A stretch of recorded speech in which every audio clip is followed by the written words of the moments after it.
Why, hello, everyone. How's it going, everybody? Welcome to Wednesday night. It's Honesty Hour, but starting next week at this exact same time, but 30 minutes earlier, will be the beginning of Vanquished Season 2 with this guy. Hi. Jonny Cruz, everybody. How's it going? What's going on, Thanks guys? for coming out, man. Happy to be here, man. You'll be here every week starting very soon. We're going to get real close. This time. Me and you. So starting next week, 9:30 p.m. Be here. Boom. Vanquished Season 2. Fucking March. March is killing us. I don't know if you're probably unaware. March is fucking killing us, man. Shit. What, all the shows? Like, what's going on? Well, we had just a bunch of cons. Okay, yeah, A bunch of cons, and that mixed in with a bunch of new show premieres. Right. So we've had, like, 2 shows premiere already this month, another show premiering tomorrow. So I'm flying to Seattle in the morning for that premiere. That's when that one's premiering out there?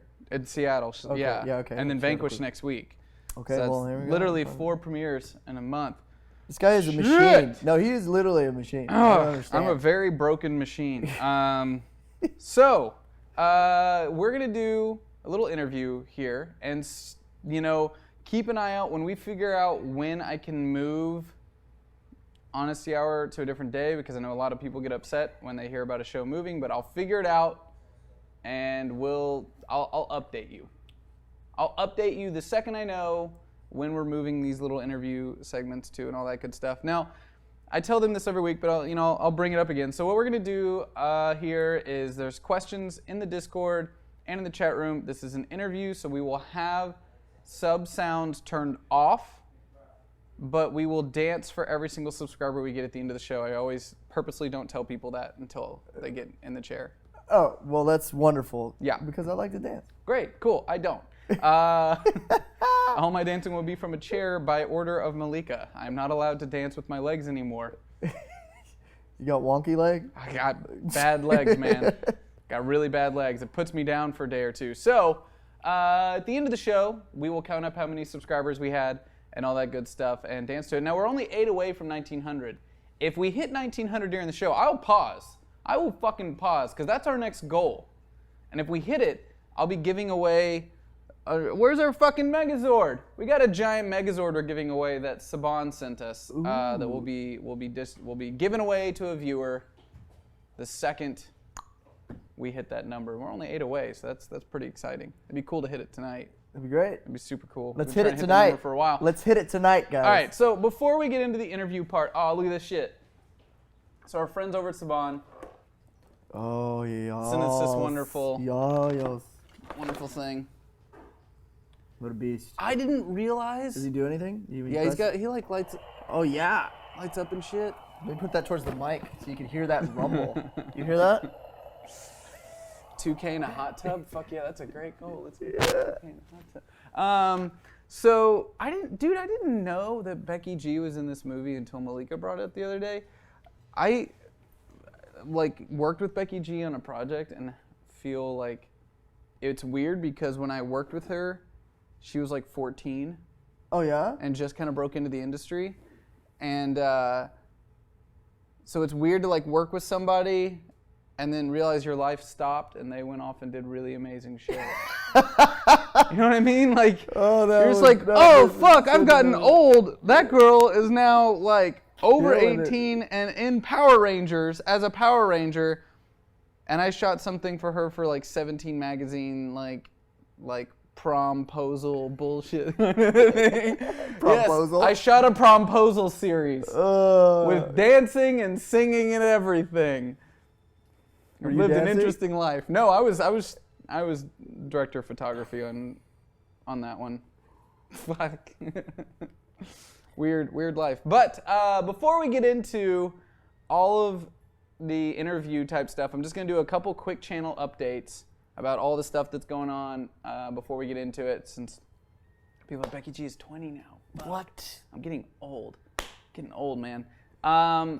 So first, a couple things. Tomorrow we have a really big premiere. Now, this premiere there's been a lot of stuff behind the scenes going on. Hopefully by tomorrow we can tell you everything that it pertains to. I was hoping by today we'd have all the paperwork signed. You know the show's coming, but there's other deals we're working on with this show. And it doesn't have to do with the production of the show, it just has to do with how it's presented.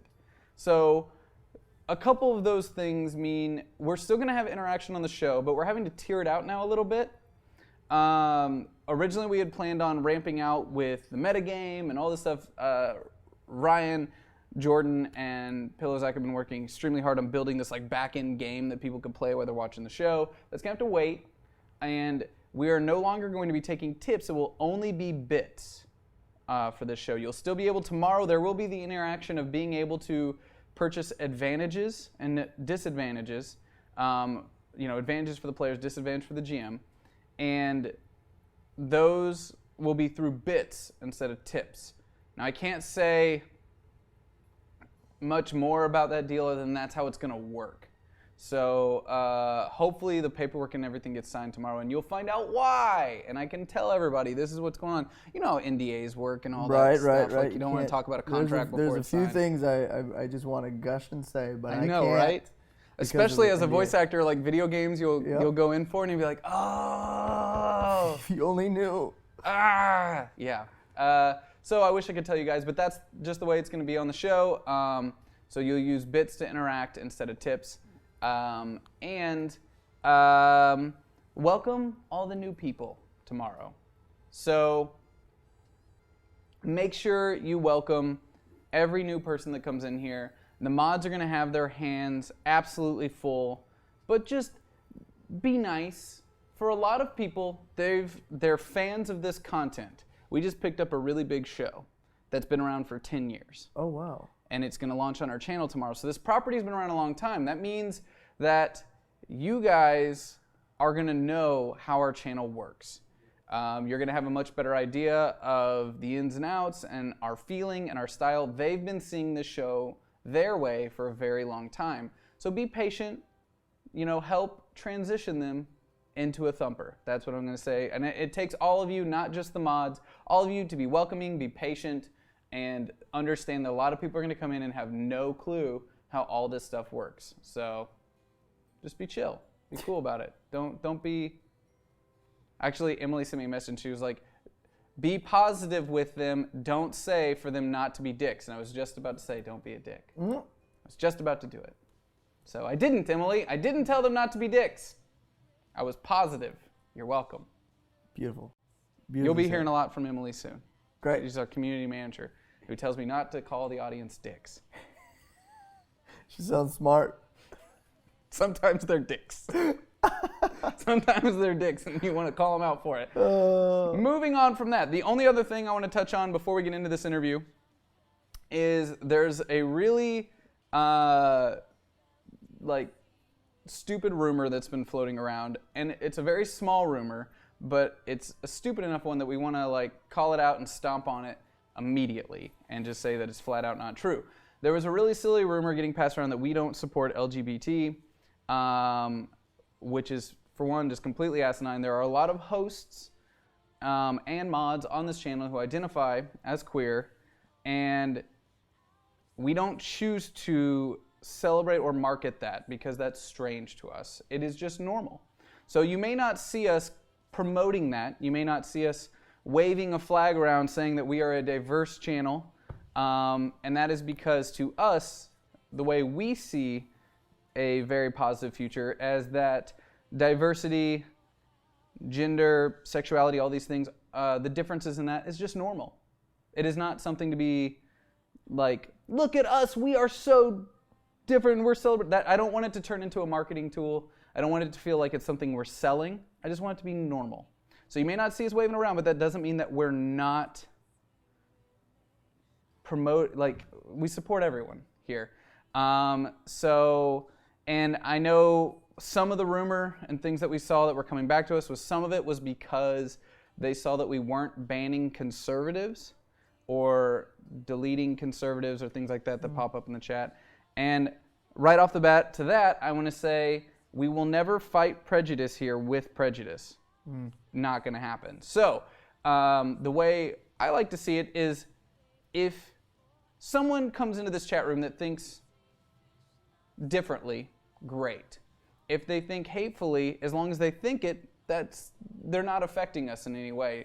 And if they stick around, there's a really good chance that just through proxy, their views are going to be challenged. If you watch Krillin at Super with Iffy and Danny, and you listen to them go on their rants, or you watch Cineverse and you start listening, there's a really good chance that you're going to start questioning certain things that you may not be aware of. So I don't think it's fair to just say that certain people should just be thrown out because they identify as different than you think is okay. Through the values that we put forward on this channel, there's a good chance if they stick around, they're going to learn some things. So I'd prefer that. I think that's a much better way to go for it. So just wanted to knock that the fuck out before we deal with this silliness any longer. Now, I'm not going to personally out anyone on our channel and say, this person's gay, and this person's queer, and this person is, non-gender binary. We're not going to do that. Just know that we support them, and they're all over, and it's normal to us, and it's not something we're going to market or celebrate as a thing to get more viewers ever. But we support it, for sure. Said, done, moving on. Bam. Okay, so you wanna do this interview? For you? Is your tea like I'm kicking in? I'm kicking in. Ready. Cool, perfect. So I'm gonna reintroduce this thing for the podcast thing. Are you guys checking out the podcast, by the way? If you didn't know, check out the podcast. Do it. We have podcasts now. Mods will post it. All the last couple episodes of Honesty Hour, we had Danny on here, we had Hector on here, we had a couple other wonderful individuals come by, Chris Bramante and Adam. Check them out. Great. They're up on our SoundCloud. So, yeah, check it out on the podcast. If you miss an episode of Honesty Hour and you want to check it out. Hey, what's up, everybody? It's Zach, and I'm here with Jonny Cruz. Hey, what's going on? It's weird reintroducing, isn't yeah, it? We just did this and we're doing it all over again. I dig it. It's all good. It's all good. So I got another second chance then. Yeah, this is Honesty Hour. We're going to ask Jonny some questions, and the chat room, we're going to get to know you a little bit better. The main reason I wanted to call you in is because you're going to be a new face for a lot of people on the channel, but starting next week, you're going to be on Vanquished Season 2, which means they're going to be seeing a lot of you. And I'm happy to be here. I don't, Right. I'm in it to win it. Can you win it? Oh man! Right off the bat, somebody's saying we're having mic problems. So of course we start the actual part and we get mic problems. There? Is it mine or is it yours? I don't know. You got that crunchy mic live, dude? Whose is it, guys? So is it me? On the chair wiggle. Oh, it's mic interference. Oh, that's cool. It went away fast. I love mic interference. No, it's good. Cool. This is I'll move very little. This is. it may have been me. It may have been. Who knows? It's fucking. Yeah, it was me. It was me. They're only $400 mic packs. That's it. Yeah. Yeah, they're only the cheap ones. It's terrible. Yes, they are the cheap ones. We have 8 of them. But let's, that's always a great start to a show. So already we've got a bunch of questions coming in here. Before we get into the questions in Discord and in the chat room, let's get into first, who are you? Number one, everyone's gonna know if they've done any research at all when they came into this that you do Lucio in Overwatch. I do, yeah. So why don't you tell people all the stuff they may not know? All right, yeah. So Puerto Rican from Texas who grew up not speaking Spanish. Spent most of my days. You say that like it was a problem. Yeah. You say that like there's some history behind that sentence. Well, I grew up in El Paso where it was actually Mexicans, and I'm Puerto Rican, but I stealthily just blended with Mexicans, if you can see that. So basically, I think part of it is not being Spanish enough and not being white enough was the kind of in between. In that in between, because I grew up with very Americanized, and so when I would hang out with the people who grew up with the bilingual, the Spanish, it was kind of like, well, why don't you speak Spanish? My mother just she wanted me not to have an accent, so she didn't teach me Spanish. How long had your mother been in the country? I mean, she had actually grown up in Long Island when she was Okay. younger, and then she moved to Puerto Rico. And Gotcha. yeah, she moved to Puerto Rico up until I was born. So, Gotcha. but she surprisingly doesn't have an accent, and so I'm like, Ma, you could have taught me Spanish, and I didn't have to have, you know what I mean? But she definitely wanted me to be very Americanized, and she had, I guess, a chip on her shoulder with, you know, her experiences and Gotcha. you know. So, yeah, and I think my family in Puerto Rico, they're like, you know, it's hard to communicate, but I went to Puerto Rico when I was 26, and I learned enough to be able to speak with my grandmother and, like, my family, and it's pretty broken and terrible, but, you know, I wear it proudly. I was in Nicaragua for a while, and I still don't. Still don't. I'm like, no mas. No mas. No, it takes some heavy-duty, like, concentration. Like, learning a new language is hard, even though it was, like, part of my first language when I was growing up, but I got stripped of it, and it's difficult. I feel like it's one of those things, if you don't learn when you're really young, you either have the brain for it or you don't. Right. I barely understand English. Right. And anytime I'm trying to learn a new language, when I have to start changing the structure of a sentence, Right. it just falls apart. It's like doing my brain math. just falls. Yeah, doing exactly. math in your head, you're like, it just falls apart. Yeah, you're just like, Can't do it. And then Malika will just spout out a couple different languages. And I'll be like, yeah, cool, you're great. Yeah, you're wonderful, awesome. great, good job. Like, in Pat on the Europe, back. like people would speak, 4 or 5 languages, and you're just like, man, I speak broken Spanish. But yeah. But so you grew up in Texas, and you started acting down there, right? Yeah, I actually moved to Dallas right out of high school because wasn't ready for LA for sure. Needed to work on myself a bit, but Dallas had a nice little like market of like shows it was doing and commercials. Like I actually never wanted to be in a commercial because I was a theater trained actor. Oh, damn! You had a pretentious attitude about it. Oh, I sure did. You didn't want to ever get paid in your life. No, I did not at all until College. Yeah. It was. I did theater. I moved there for a theater scholarship. See, I got my master's in painting, and I always felt like in college, the painters and the theater kids were trying to out-pretentious each other. Yeah.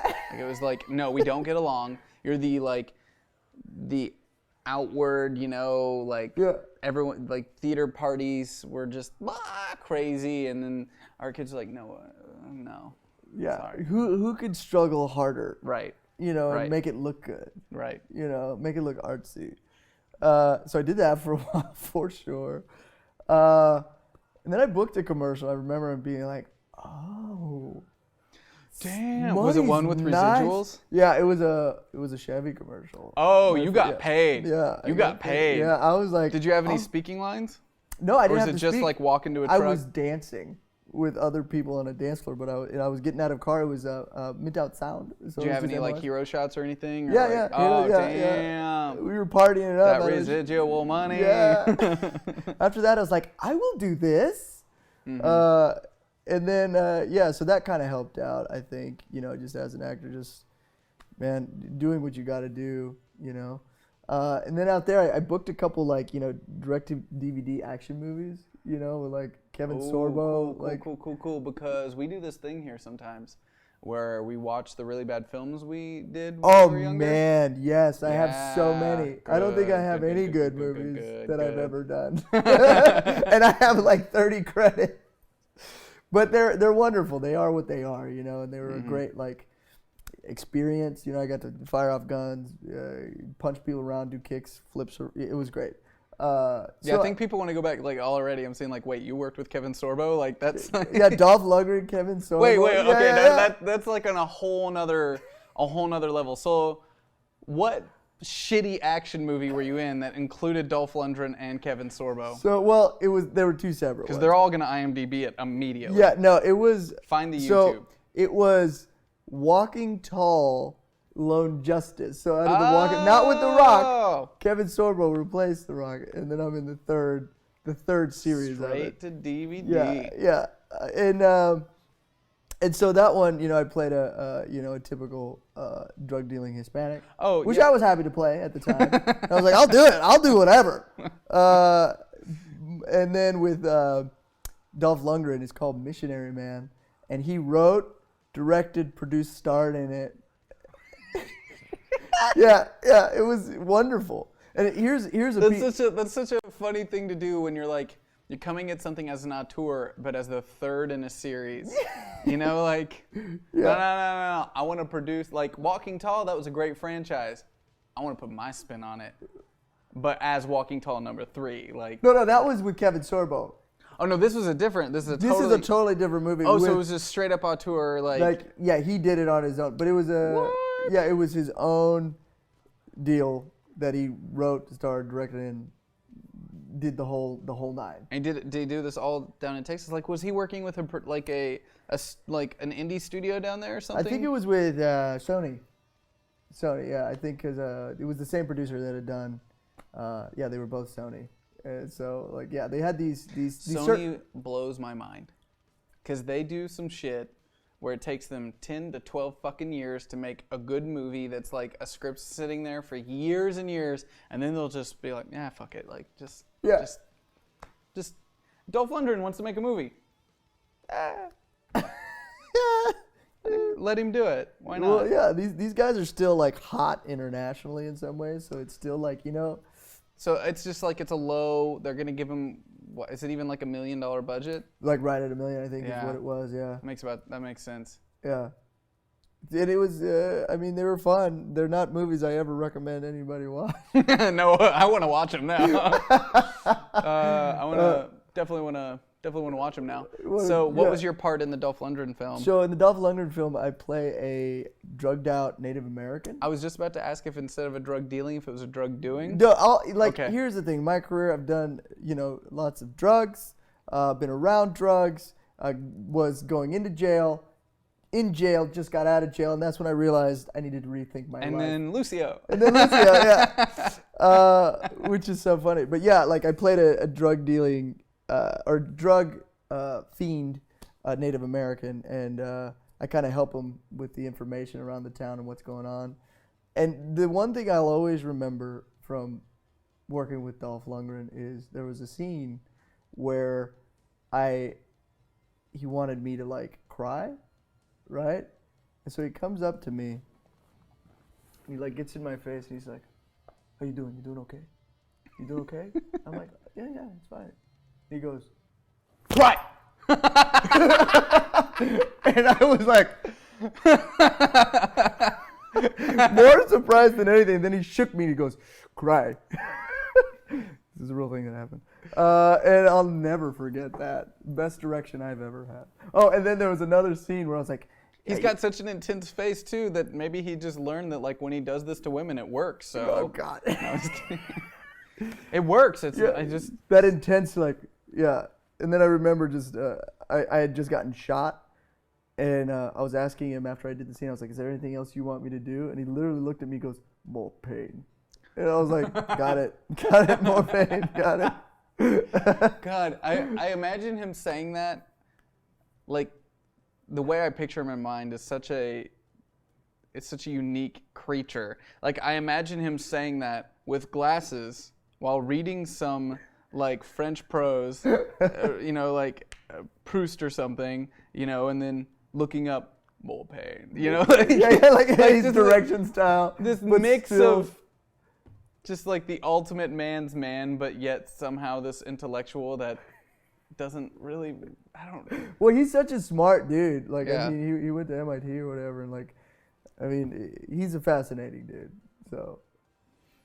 Cool. So you did some stuff in Texas, and you came out to LA to pursue. I think the stuff in Texas. The stuff in Texas was a certain tier, and I think I was able to be in a couple films, be on a series, like do some co-stars. Then I directed my own feature film, and went through that whole process. Then I got to the point where I was like, I think I should really, I remember I started doing improv was, I think, the biggest thing, because I had come out to LA like when I was 20 for pilot season. I was very overwhelmed. I was just like, I'm not emotionally ready for this, So went back to Texas and was like, finding myself, getting in different projects and things like that. So I think the biggest thing for me was when I started improv was a big help for me to help me to drive me to be confident enough to like be confident in my talent, where I'm at. It's also, I feel it's an interesting thing. A lot of people watching would have no idea about it all, but I remember it was about 5 years ago. It seemed that there was this trend going on in auditions and just castings, where like everyone wanted to see that you had improv experience. Right. Like when it came to commercial work, when it came to a lot of the lower level indie work, stuff like that, it's like, where'd you train? Sure. What's your improv training and things like that? And it was such a weird thing to see that was like such a common thread that was being asked. And I don't know if it just, there was like a shift in the commercial industry or something, but it just seemed like, okay, that was the thing. And then everyone was signing up. Everybody was signing up. Everyone was signing up, like from their agent saying, you need to take improv classes. And that's an interesting thing. Because I myself am not in that boat. Like I just, that's all my friends, and I would do some of the castings, but it was just, it was always interesting to see that was where the shift was. And then so you had all these other improv schools like just popping up everywhere, but you still, most people were going to say, go to UCB, or go to IO, and it's interesting. And you went to UCB primarily? Well, initially I was part of a troupe in Texas called 4 Day Weekend, which they had taught me like Second City style. They had this whole like setup that I was so amazed by. I remember watching that show being like, this is amazing. Like, how did they do that? And then I just sat there. I was like, I made a decision. I was too afraid to like, up to that point, like pursue any type of comedy. And then I was just like, I have to do this. And then I said, you know what? I'll make myself a student, because it's hard to fail, right? And I was like, I'll just make myself a student. If I'm not funny or if it's not working out, fine. But going through that process, they were super amazing, were great teachers, and then invited me to come play with them at some point after I finished the program. Cool. So yeah, and then from there, then I was like, I think some of the guys were like, hey man, you should really go to LA. Maybe that was a way of like being like, you suck, get out of here. But they were just like very encouraging, like you should, go out there, see what you can do. So you come out here, reinvigorated, get back into the mix of things. At what point did you decide to do voice acting? That kind of, when I first got out here, I was like on the hustle to get everything. And because I was in Texas and I had gotten, some real film on tape, it was like I had a reel that showed a bunch of different characters, because that was what I had always wanted to do, is play characters. And so my reel was pretty, diverse on what I could do. So when I would go to agency meetings, I literally needed to go to one, and they were like, "Yeah, we'll take you." So I signed with House of Representatives, and then I signed with a management company. I signed with a commercial company, and then they sent me randomly to a voiceover company, Imperium 7. And I was just like, sure, I don't care, whatever. I belong in front of the camera. So I went out there. I just treated it like whatever. I was like, sure, yeah, I'll do this. I read for them, and then like a week later, I was like, yo, you guys want to do this or what? And then they were like, yeah, sure. And so it wasn't until later that I found out how difficult it is to like get a voiceover agent. Yeah. Yeah. And so I don't know, maybe that. It's a really competitive field. Yeah. That my naivety or my naivete, I think, really helped me in that part. But then for the next 4 years, I didn't book shit. You know what I mean? Like I would go in. It's such an art. It's such a particular thing to do. And I also think my voice, I haven't found that yet. Even as an actor, just finding, your voice tone, like what's good, what you could do well. And commercial work wasn't really my thing with voiceover, but the character stuff I always loved doing was very like, that's where they kept gearing me towards, was like characters, video games, things like that. And so I was always so happy to do that, because as an actor, like the one thing I always wanted to do was just play characters, right? And the way I look and the way I am, I get certain types of characters on camera. But behind a booth, I can, I could be a helicopter. I could be a Brazilian DJ. I'm a Southern Texan. Right. These are things I actually play, and I'm like, you can be anything. And so that's the real draw of what I love about being in the booth. So was the character Lucio, it works many different ways sometimes with games. Like some games know exactly what they want and they're looking for that.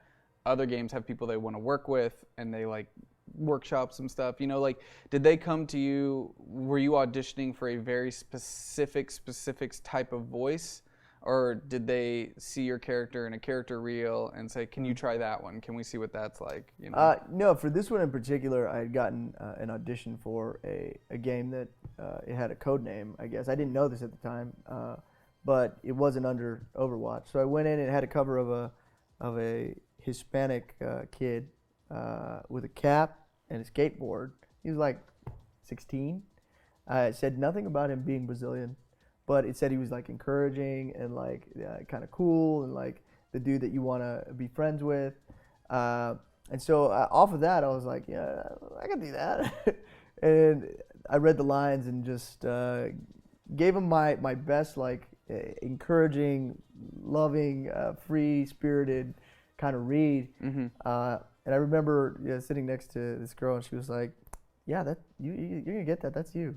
I was like, "Okay," but then you never know. Then like 3 months later or so, I got an email from my agent. 3 months? Something like that, yeah. Jesus. Yeah, sometimes this stuff is just like way down the line. Oh. Yeah, you forget about it. Yeah, you totally forget about it. And then they were like, "Hey, the people from Overwatch really loved your read." I'm like, "I don't know. I didn't audition for that." And then and then I remember being like, "Wait a minute, Overwatch." And then it all came flooding of like, "Oh, this is that new Blizzard IP that's coming out." Oh, stop. Yeah. Oh, snap. Yeah. Yeah, so I was really excited. I told my friend, I knew this would be cool because my friend was the one who had showed me like a trailer way earlier. I'd forgotten about it. And so when I told him, and his reaction was like, "You're going to be in the Overwatch?" That's when I knew. I was like, "Oh, this is something interesting right here." Yeah. Did you hear we're bringing on Torborn to the channel? Keith? Keith's going to be on our Friday show now. Oh, he's a delightful human being. Yeah. Keith's going to start this Friday, actually.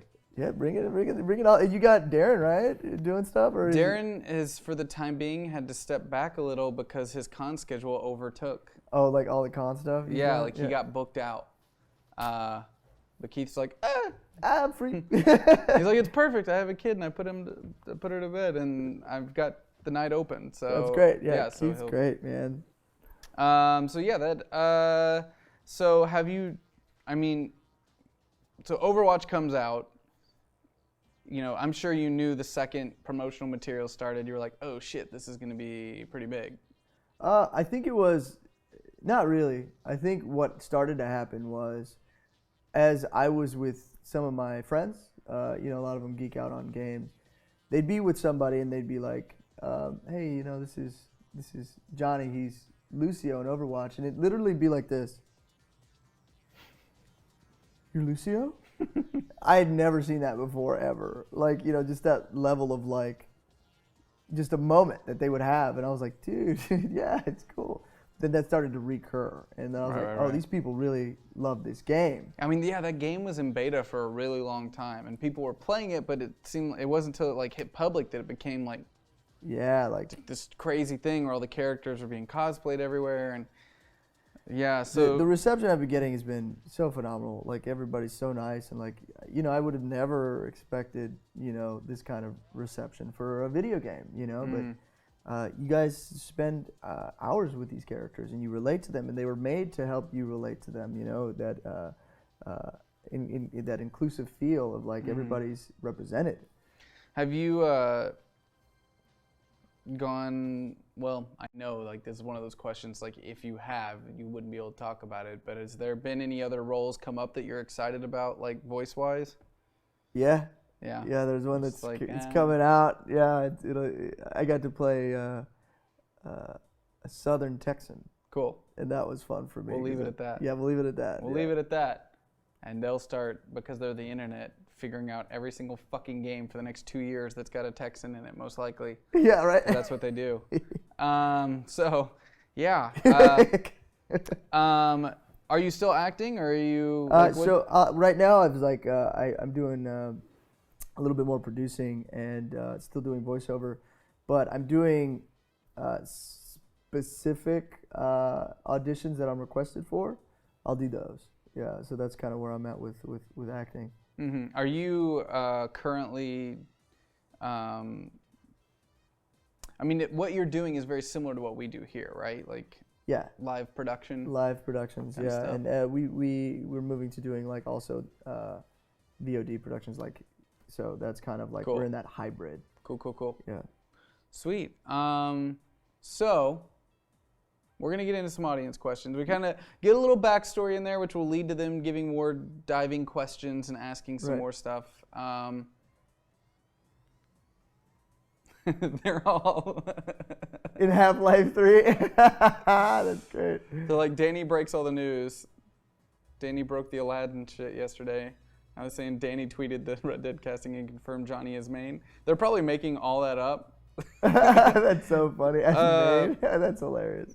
Let's see. All right, let's get right into it. So Gaika asks, Johnny, what do you geek out about?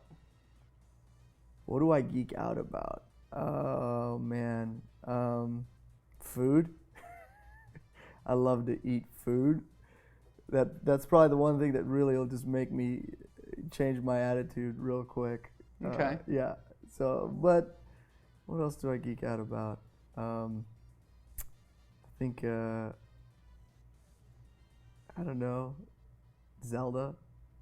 Zelda, have you been playing the Switch? I haven't played it. I can't. I'm a completionist, so I'll lose my life, guys. You'll never see me Yeah. again till I get everything in the game. So Yeah, that's rough because it's definitely a game that would suck all your time. I've been playing it and it's kind of like, really, just well, I mean, okay, so it came out at the exact same time as Horizon Zero Dawn, okay. and that game is fucking bananas. Like Horizon Zero Dawn is beautiful, and it's more Yeah. my speed of a game.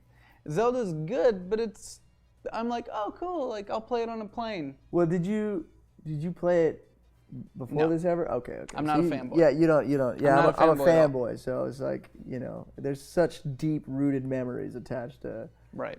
Zelda for me, and the story and the adventure you go on. I can't even right now. Cool. Well, Get out of here, Zach. What are you? it's okay. Get out. I'm enjoying it, but it's very calm and peaceful and Yeah. chill. I mean, I don't know, man. It's an adventure. It's a take your time, figure it out. Figure out yourself as you play the game. Who am I? I'm stuck on You a know? puzzle right now, Yeah. and I was just like, all right, I'm gonna turn this off. I got shit to do. Oh man. Okay, then she follows it up with, do you read comics, and if so, what are your faves? Well, when I was younger, I used to read the X-Men series, and I used to have all the cards and all of that. And then my mom wouldn't buy them for me. So I never got to really get into comics as much as I could. But I'm still a fanboy. Yeah. Yeah. I hope you've been doing your homework because there's a lot of Valiant comic book questions in here. I have not. Don't ask them. I knew that was going to come up too. It's like, you're going to be on Vanquished, dude. Look, I said I would do all the studying. I would do the crash course on it. right before the show. Right before I told you, I was like, I'm going to have to and this is how I treated high school. Yeah. And I did well. You'll have to learn fast. Yeah, no, I got to learn Or I'm fast. going to throw Toyo Harada at your face. Yeah. You'll have to deal with it. Oh, something you should know. I really, really am not kind to players. Oh, yeah? Yeah. Next question. Have you played RPGs before? Yeah, Dungeons and Dragons. Yeah, cool. We've had a couple campaigns that I didn't play until I was in my 20s. So it was very like, I was so, what's the word? Amazed at the emotional roller coaster I went on with that campaign. Yeah, it was. I was like, this is so dope. So. Yeah, I'm gonna destroy you. No destroying. Dreaming Revenge asks, Johnny, how come Lucio doesn't have a Brazilian accent while other characters in Overwatch have an accent from their country of origin? Is it something you decided, or is there a reason behind it? I like that. Is it something you decided? Did you? Yeah, I told Blizzard, no accent, guys. I'm gonna do this way. You're gonna love it.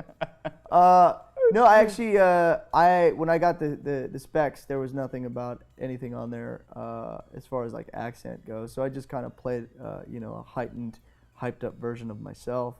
And I think Blizzard just went, when I talked to them, they just went with the energy that was right, because I think they saw people from all over the world and everything. So they were looking for a specific feel that they said I gave, and that's why they gave it to me. Personally liked that better, because I think sometimes it's a little offensive to just make anyone of a certain race or, color of skin have a very particular accent, because that's not how the world works. It's not how the world. I am Puerto Rican, but I don't have an Texan. accent, right? Yeah. And so that represents me in a certain way. Yeah. And I look at that, I'm like, yo, that's how I've lived my life, And so and I don't really put too much thought on it, but I do believe let's all just blend in together, and not stereotype or feel like this has to be exactly this way to represent, Davlin says, number one, thanks for coming out. And question, what brought you into the world of voice acting, and also what do you think would be your dream role to play as an actor?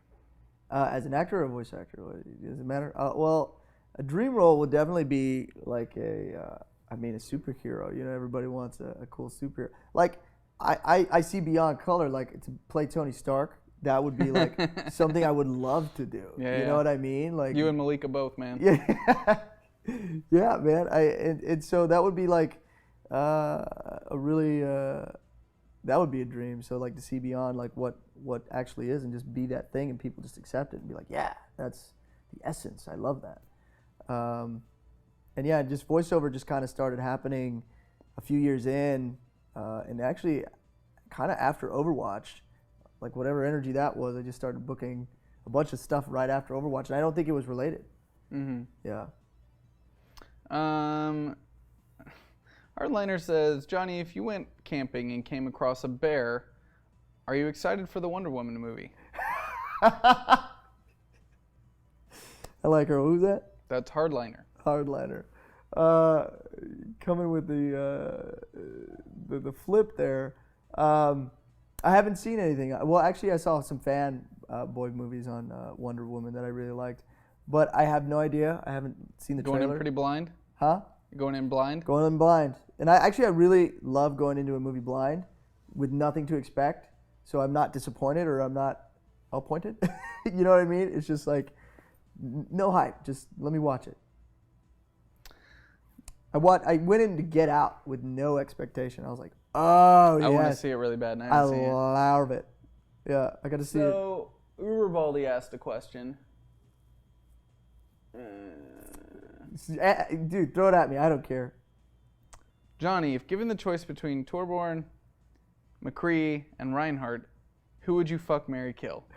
Fuck, marry, kill. Torbjorn, Reinhardt, and who? McCree. Oh man, this one's a good one. Let's see. This is gonna go crazy over the internet. They're gonna ship everybody.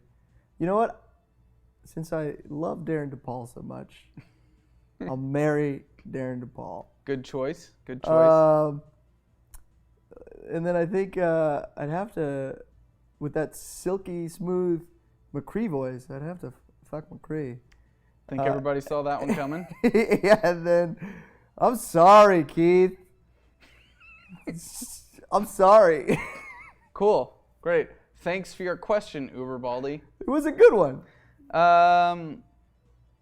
Let's see. Matty Pig says, Johnny, have you trolled anyone as Lucio recently playing Overwatch? No, I haven't. That's something definitely on the list at some point. That would be fun. I just have not. I haven't done that yet. If you ever want to do it here, let us know. Okay. Yeah. Yeah. We could definitely set that up for you. Matt actually plays Overwatch on Fridays here now. Matt? Matt Acevedo. Oh, yeah. Matt, funny. Yep. Done improv with him. Good dude. Funny. Ozai says, Johnny, how do you prepare your voice for a stressful session? Are there any tips you could give for getting and staying in an accent while you are doing improv? Those are two different questions, technically, I guess. So how do you prepare your voice for a stressful session? And any tips for getting and staying in an accent while doing improv? Yeah, I'll usually rest my voice if I knew I have to do something like later, much more stressful. I won't like do any like screaming or yelling early on in the day. I won't stress my voice out and kind of save it for that time. But some of that stuff is some of the fun stuff to do for me. So I relish in it. But it can get a little stressful, and I think there's been times where I'm starting to get a little hoarse. So you just take a break, have some tea, that's kind of my process. And then how do you stay in accent for improv? Any tips? I think for me, it's just doing it beforehand, like really exaggerating it for a while. If you need to really get into it, exaggerate the accent, and then slowly make it more and more real. So that's what I would say is don't try to jump off in the bat, because you're gonna stumble in the beginning with the accent. So try to be in it beforehand if possible, or work on it. Senpai asks, any hints as to what your character in Vanquished will be like? I don't know. You could tell him a little bit about the personality you see before you get powers if you want. We're keeping powers a secret. Okay. Keeping powers a secret. Powers are a secret. Yeah, I think he's kind of I would say, chill, fun dude. Not as much, maybe like a Michelangelo from Ninja Turtles. That's good. Yeah. Just really, fun. I like people that see themselves as fun and.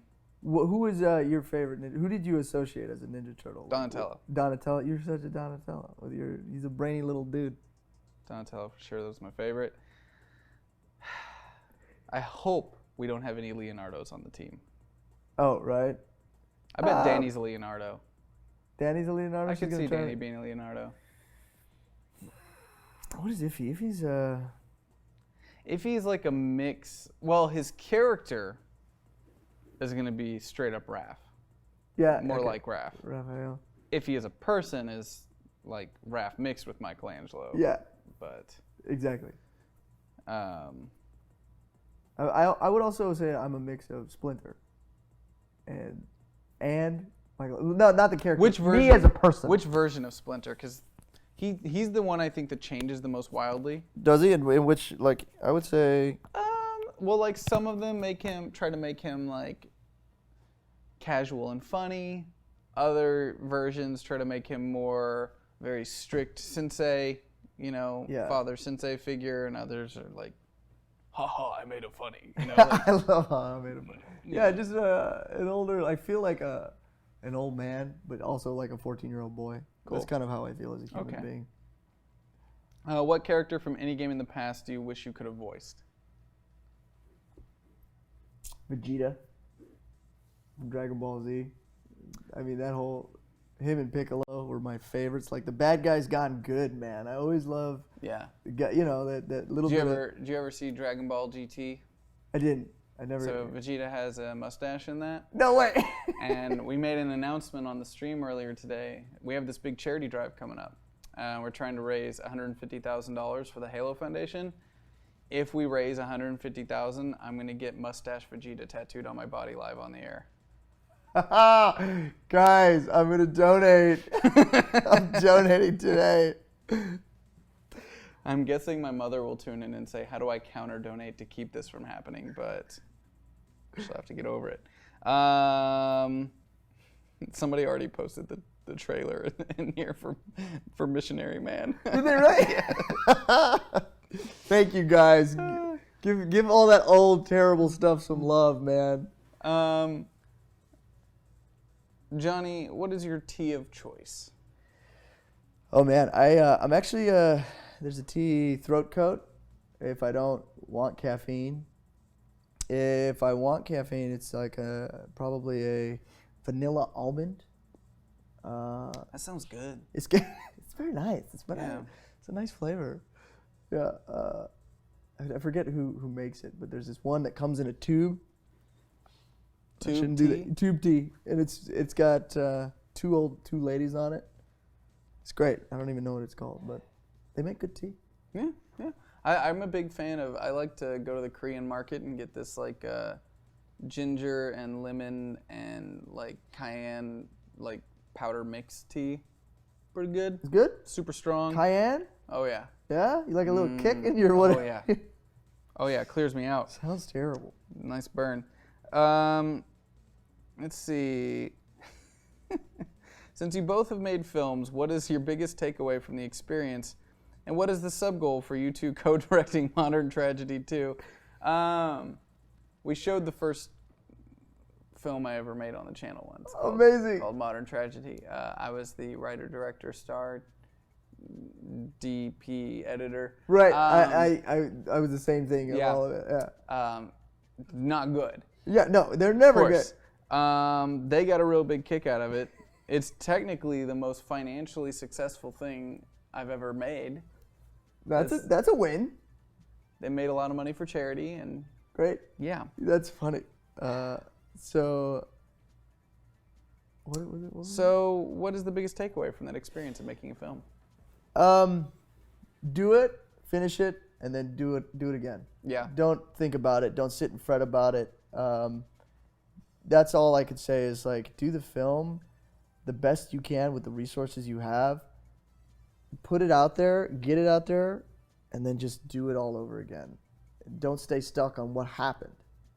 And that would be my biggest takeaway from, It's a really cool thing to complete one, like even if it's bad. Mm-hmm. Like completing a film is really difficult even if it's shitty. Like right. When you first start out making stuff, just finishing it, like, is something most people can't do. Lots of people try to make something and like don't get through it. Or just talk about it. Like, finish that shit. Just do it, man. Do it and then do it again and then do it again and then one day you're doing it for money, then one day, you know what I mean? Like that's all I can say. We get hooked on the fact of it wasn't good enough, I'm not good enough, and all you need to do is just do it again and eventually you'll do it. You know what I mean? And that's how I feel. Just like keep putting in the time and effort and it happens.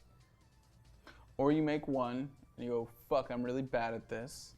I'm going to take some time off, work really hard on developing a bunch of skills, spending many years perfecting those skills because of the trauma you came out of your first experience, and then at a moment's notice completely switch career paths. Yeah, right. That's it. At a moment's notice.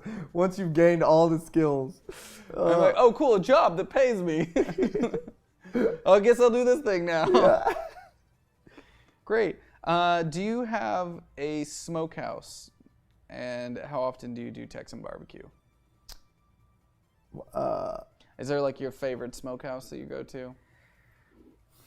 No. In Austin, I visited some really great barbecue places that were, just phenomenal. Like I went and got some just on a street, and I was like, "This is amazing."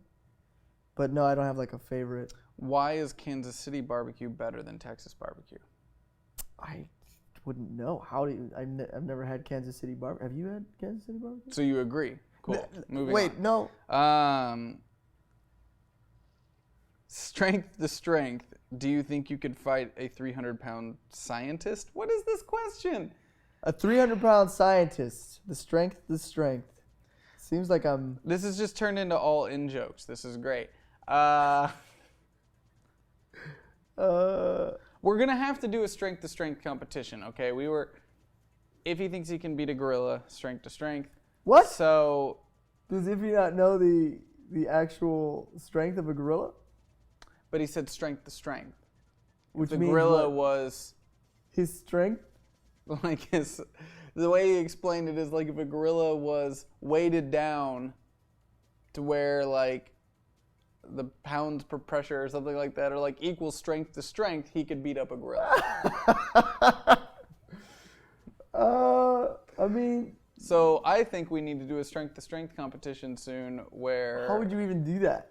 Well, like Malika was saying, she thinks she could take Iffy on strength to strength. So, right, okay. Or like she was saying, like in an eating contest, she thinks she could beat Iffy strength to strength. So if we factor size into the equation, right. Like Iffy weighs 3 Malikas, so he needs to technically be 3 times stronger. Right.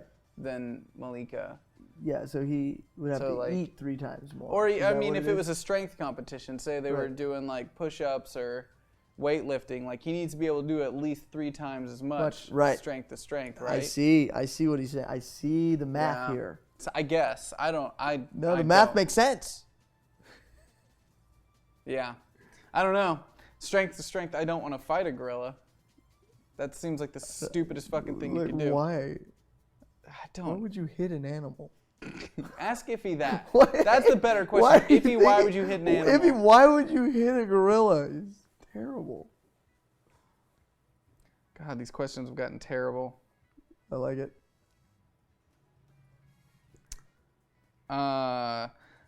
Okay, so I was skipping a couple questions, and other people ask, why do you skip these questions? So, one of the reasons I'll say I skip certain questions is because you don't ask voice actors to do voices. Because you think, has anyone ever asked you to do voices before? It's never happened. Nobody's ever nobody's ever. nobody's ever asked me to do Lucio, which I'm just like, why not? It's good. Speed boost. Okay, there That's you for go. you guys. Do you remember your reaction when you first saw a game or animated character sync to your voice?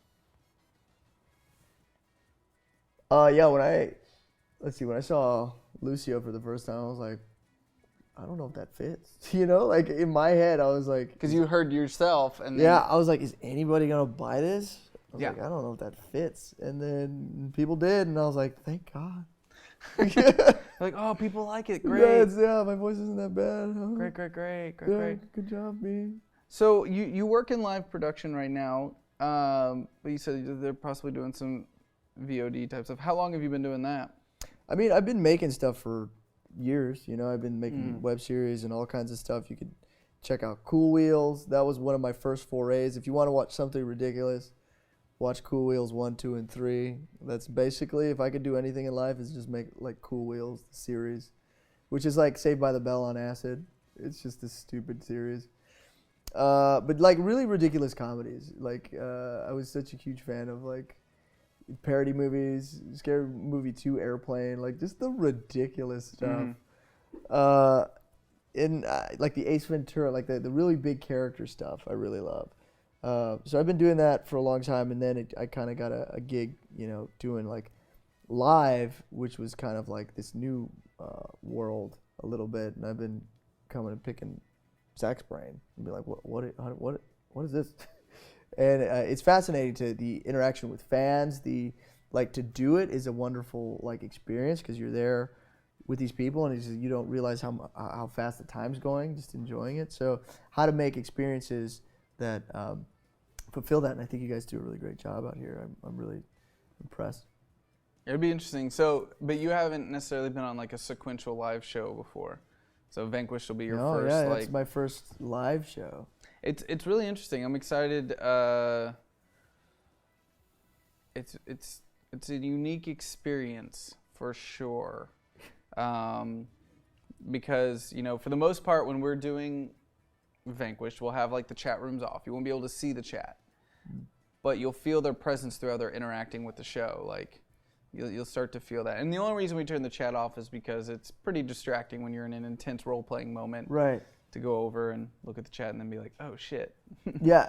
What'd that asshole say about me? Oh, what?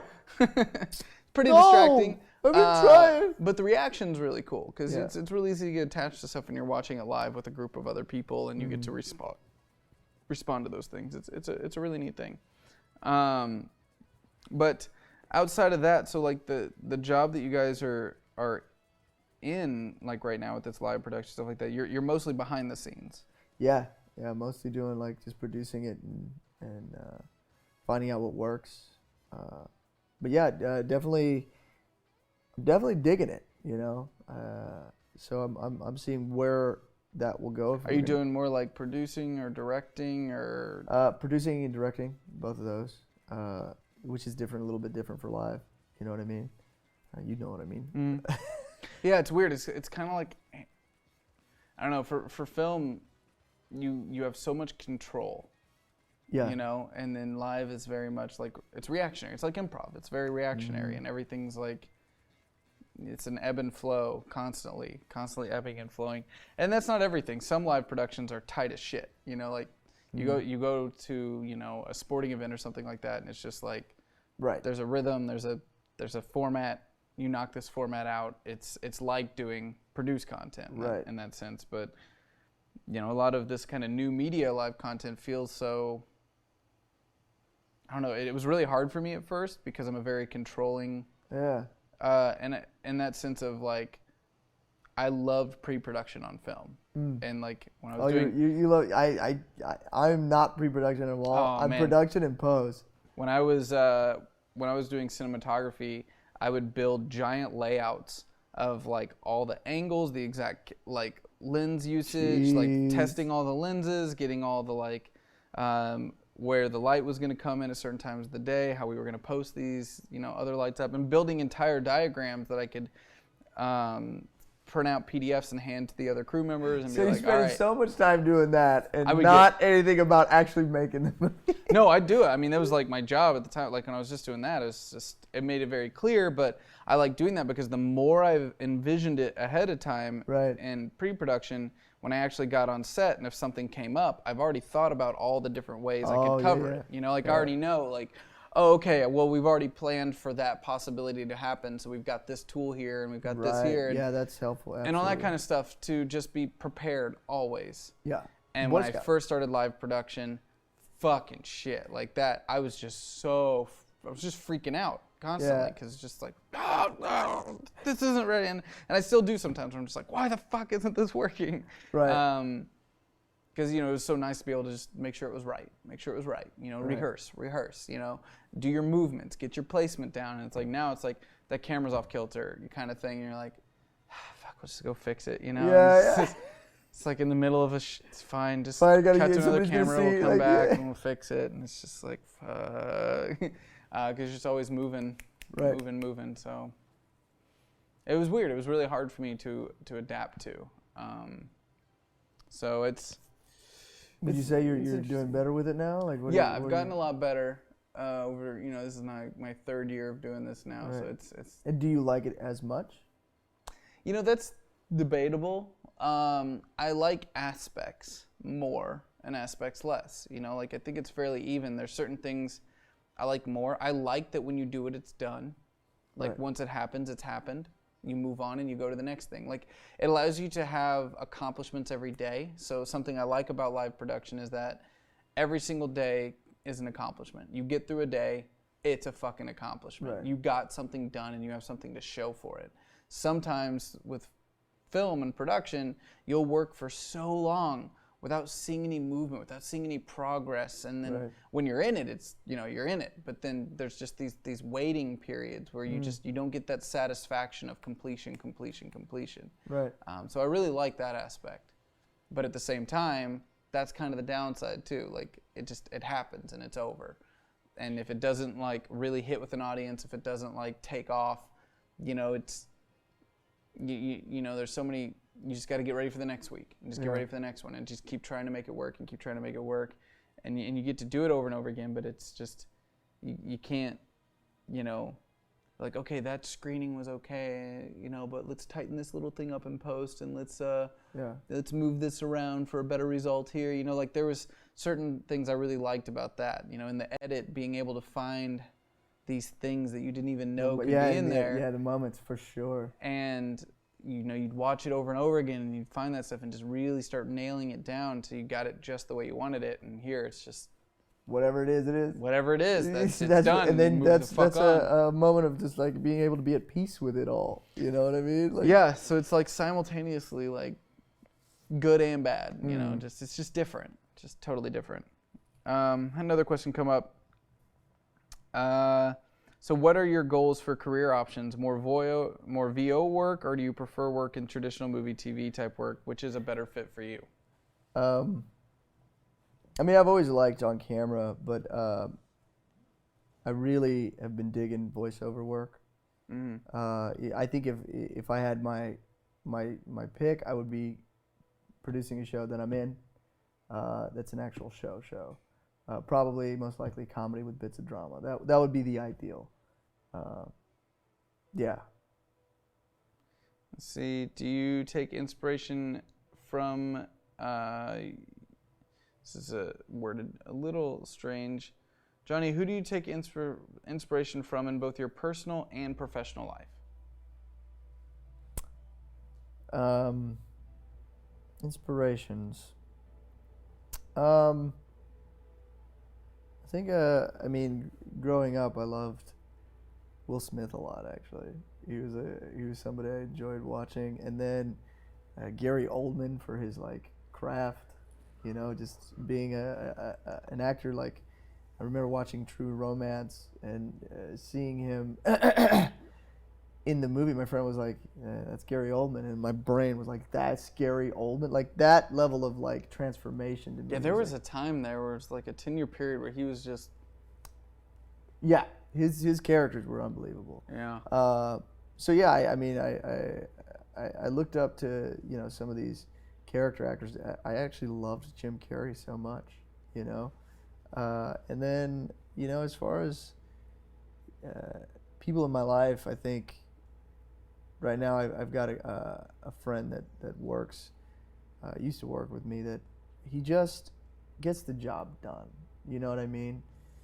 It doesn't matter. Like, his word is his oath. Like, if he says he's gonna do something, he's gonna do something. You know, and I respect that so much, to, you know, implement that in my life. If I say I'm gonna call somebody, do something, like, yeah, just do the thing you say you're gonna do. And if your word is strong, you'll learn to trust yourself. If you say you're gonna do something, you'll do it. And so you can start to say bigger and greater things. And you know, I always do it. So. Cool. Yeah, Gary Oldman is super impressive. Yeah. He, oh man, The Professional really got me the first time I saw The Professional. Oh, when he was a bad guy? Oh, God, yeah. Yeah, that one. Incredible. That one got me. I was like, fuck, this dude's nuts. This dude's crazy. Yeah. And Fifth Element was really Fifth great Element, too. like, that was another one where you're just like, that Yeah. guy? He's on a phone call, and I just remember what he's listening to. You don't hear it really, and just blood comes down his face, and you just see everything's there. And I was like, dude, you're incredible. Yeah. Of all your direct-to-DVD action movies, which is the one you are most likely to recommend to somebody actually watching? They're asking that because they're going to go find one. So it's like, oh, hey, by the way, which one out of all of these should I actually check out? I mean, oh, man. I would say probably Walking Tall, Lone Justice is the one. I think I'm like, that's okay. Yeah, you know, that's Is it at least fun? Is it at least fun? I It's love fun. some bad movies. Yeah, and if so you fun. want, I mean, the bad ones are like, you know, definitely watch Missionary Man. Devin's Ghost is my first movie with 2 Power Rangers. No way. Which ones? It was the Karen Ashley, the Yellow Ranger, and Johnny Young Bosch, which I think he was the Red Ranger. So yeah, Johnny went on to do a bunch of voiceover for a bunch of things too. But yeah, that one's real bad, but fun, you know. Yeah, and I'm real young in that. Yeah, check my IMDb. Most of the stuff, if you read it and you don't know what it is, go watch it. You'll be delighted. If you can find it. I mean, this stuff is out there. Some of it's hard to find. That's that direct-to-DVD stuff, because like Right. you have to order it from Amazon or something. I know a lot of people, if you can't find it on YouTube, you're gonna be like, Yeah, you're never gonna, yeah. Like, do I really want to ship it to my house? My thing is, I met somebody once recently that actually had watched my movies, my old direct-to-DVD movies, and he was like, yeah, you were in that. And I was like, what is wrong with you? Yeah, like, no shit. Why? Why? And he was like, yeah, watch them all. And I was like, what do you... But he's so amazing as a human being.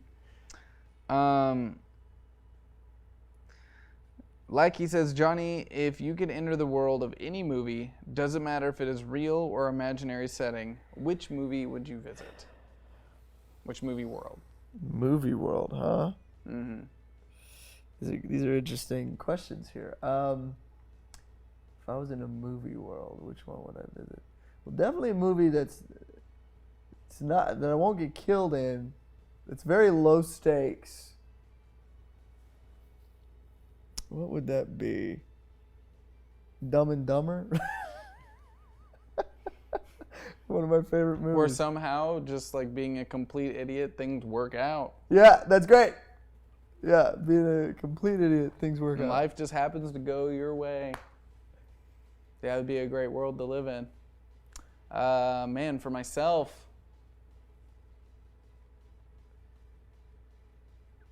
like there's things I want and there's the reality. When I was living back in Arkansas, Missouri, it was more like a David Lynch film,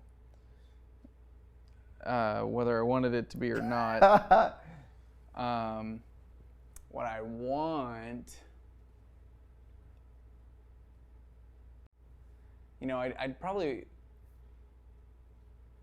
if I was being really honest with myself, want to live in like a Terrence Malick, like world, like where it's just all like floaty, dreamy, existential, like narcissistic nonsense. Yeah. And, just like, oh man, life, whoa. This is all long lenses and steady cams. Yeah. Wow. Oh god. Yeah, probably. And also any movie with Ryan Gosling. I'll take that life, any of those lives he's done. Well, like more like. What was the one where he was in love with the doll? I was trying to think well, of that's like my regular life. That was I don't remember. Yeah, that's so funny. Gosh, he's been in a lot of good shit. Yeah. It's funny because I know a lot of people are like, "What about fantasy and all that stuff?" I mean, I love sci-fi. Yeah, So when I really started going into it, it's like, man, I fucking love sci-fi shit.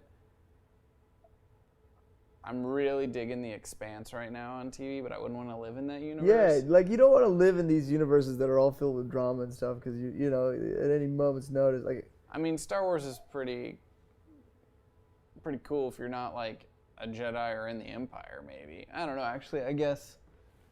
Oh yeah, Real Girl was the name. Lars and the Real Girl. The Real Girl. Yeah. Yeah, gosh, what do they think? I don't know. It's a sci-fi universe I'd have to really think on. I love sci-fi stuff. My head keeps thinking about Judge Dredd, but the Disney version, just because Cameron and I were talking about it earlier. Yeah. And it's like, that would fucking be terrible. But I just keep thinking about the spaghetti robot. Fucking terrible movie. Demolition Man was a nice futuristic world. Oh, fuck yes. No, that's it right there. Right? 100%. 100%. Yeah, dude. That one was dope. I love that movie so much. You remember the virtual like head thing and where that's how you do it? It was amazing. Yeah. That movie to me was just so epic. It was perfect. It was perfect. We talk about a perfect movie. I watched that. Demolition Man. I watch that at least once every 2 years. At least. Yeah. I can't get enough of that film. We found it. Yeah. That's it. But sadly, I'd end up being Dennis Leary living in the sewers. That's the part I end up in. God, that's like my future right there. Okay, what is your favorite place to travel abroad? Where's your favorite place overseas to go? I mean, I really love London. I've been there a few times. Something with not too much culture shock. Germany's been amazing. I lived in Germany growing up. Yeah, in Würzburg. And how long? Like 2.5 years. So that was very like mind-expanding time for me. You know, we lived on a base, but like outside my window, you see this huge castle. Like, you know, it's an old, thousands of years old castle, and you're just like, wow. So you say you lived on a base? Was military? My military family, huh? Stepdad. At that time, yeah, we got to go over to Germany. I'll never forget it. Was there any other places you went through that? No, just because they weren't married for very long. Gotcha. But we got that out of it. It was great. Thanks for that. Thanks for that, Dad, I guess. What Harry Potter house would you be a part of? Oh, man. I think, deep down inside, if I'm honest with myself, I'd like to think, I'd be Gryffindor, but I'm definitely probably deep down Slytherin in some weird way. Is that weird? I don't. Everyone asks me this question, and I'm like, I don't like Harry Potter. I don't know the difference between the houses. I have no idea. Well, no idea. I don't know. I think I don't know. Slytherin. It's raw. It's gross. They're narcissistic. But Which X-Men team would you be on?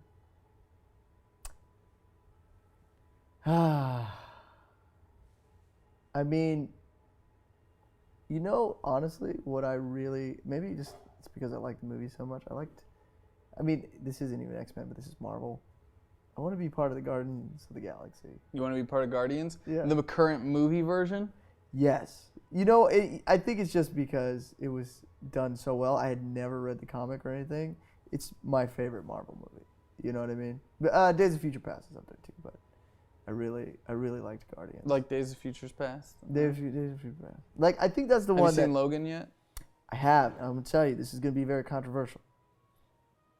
I don't know if anybody's seen Logan, but not really a spoiler. A lot of people have. Not a big spoiler at all. It's just the beginning of the movie. He's getting robbed by a bunch of Cholo Mexicans, and right at that point, I was lost.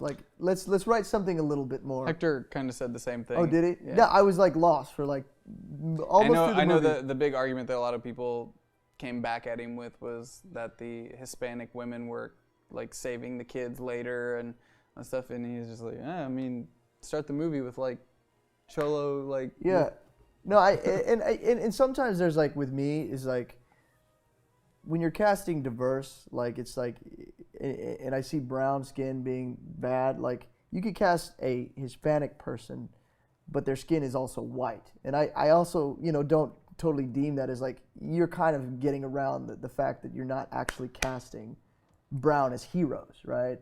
I want brown to be a hero. I don't want him to be sub-characters or the bad guys. It's you put a brown Tony Stark out there, you know what I mean?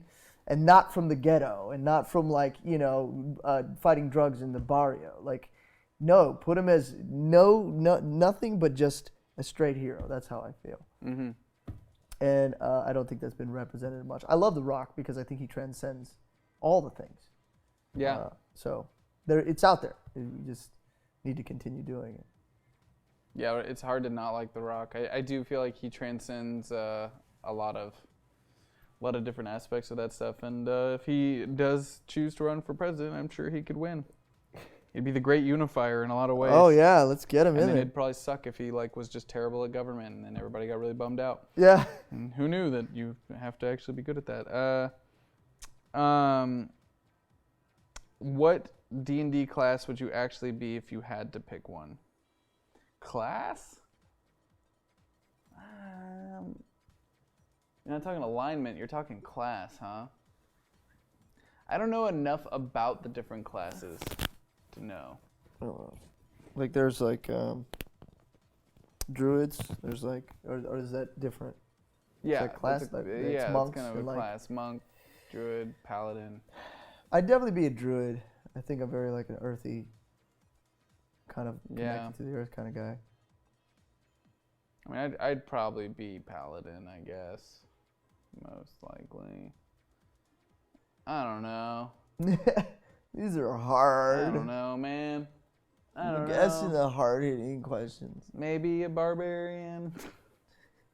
Nah, probably a paladin.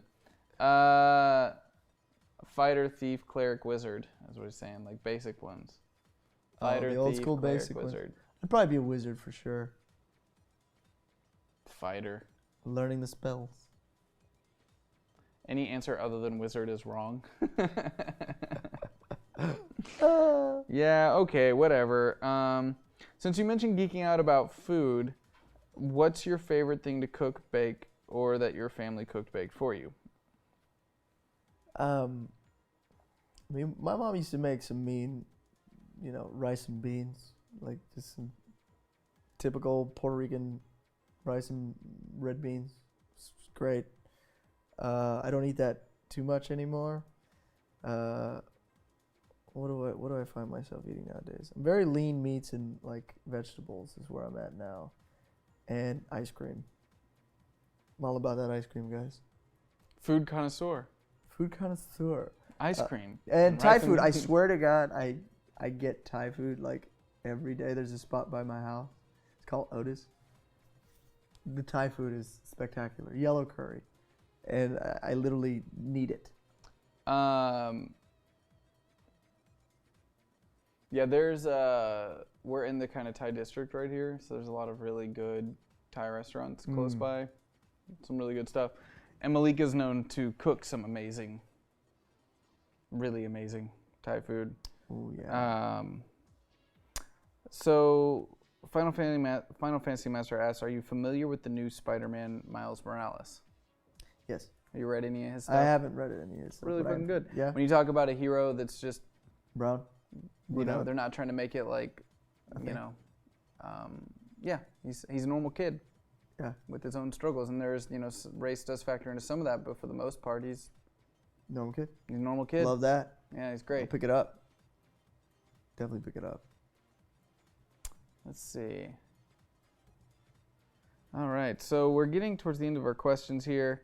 Is there anything else you'd like to, like, you know, let the Thumper community know about you? Like, what are you into outside of acting and stuff like that? Like, what do you do in your free time? Improv. I've got a couple shows. I do musical improv. One of the more fun. Oh, things. musical improv. Yeah. Cool. Don't ever bring that up again. What? I'm just kidding. What? I do, man. It's so ridiculous. I do clown work. It's idiot work, and it's just going in front of a stage with nothing and like entertaining an audience and interacting with the audience and finding that groove, which is terrifying but also very rewarding. Yeah, that's the kind of stuff I'm doing. Like if I'm, you know, not working or like doing voiceover, I've been doing cons recently, which is a new world for me. But to go out and meet the fans and everything has been really, really phenomenal. And just to kind of love that it's been poured out. I'm just like, dude, thank you. To be appreciated after, you know, I've been acting for like 15 years, you know, and like oddly enough to be known for a video game voice. Yeah, like, yeah. You know what? It's amazing. Like to be appreciated for the work, you know, has been overwhelming. So. Do you know Chris Bermonte? We've performed together. Yeah. We've done some. Yeah, he has a show on the channel. Yeah. I'm sure he would love to have you on. Yeah, we talked about it. We did a board game thing here one time, and yeah, I'll go. What is it? The Gauntlet. Yeah. With Chris. Yeah. I'll do it up. Me and Chris. Yeah. I'm sure you guys will have a real good time. I'll make sure that's a Thursday I'm out of town. For sure. We'll just be singing it out. Musical improv. Yeah, it'll be a good time. It's fun. So improv's kind of like what you do most of your free time. Yeah, doing some shows. Other than that, you know, chasing down girls, you know, same old. As Lucio? Rollerblades. I think Lucio would do much better than I do. So you're currently not in a relationship? I'm not, no. Sometimes we get into that on Honesty Hour and like dive in.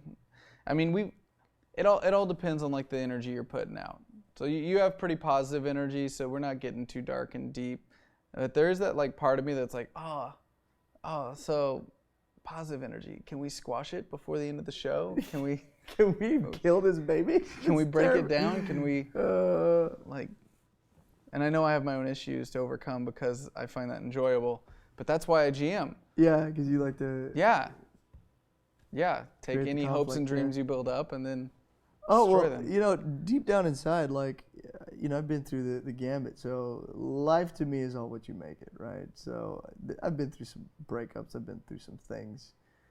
But in the end, it's all pretty dope. Ever been married, divorced, anything like that? No, I had a relationship for 6 years. I was in a 6-year relationship from 18 to like 24. You know, she was my high school. She was the girl that I was like, if I get her, I win at life. I got her, and I did not win at life at all.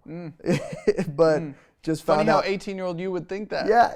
And, crazy. All the struggles that came along with that whole relationship and the insecurities that, you know, it just shows you what, you are. You know, this reflection of this other person kind of gives you insight of like what you're afraid of and who, you know, what you think about this world, and all concepts to me that I didn't really expose myself to about trust and all these things. And you go into that, and all of a sudden you're just like, this is heavy to deal with.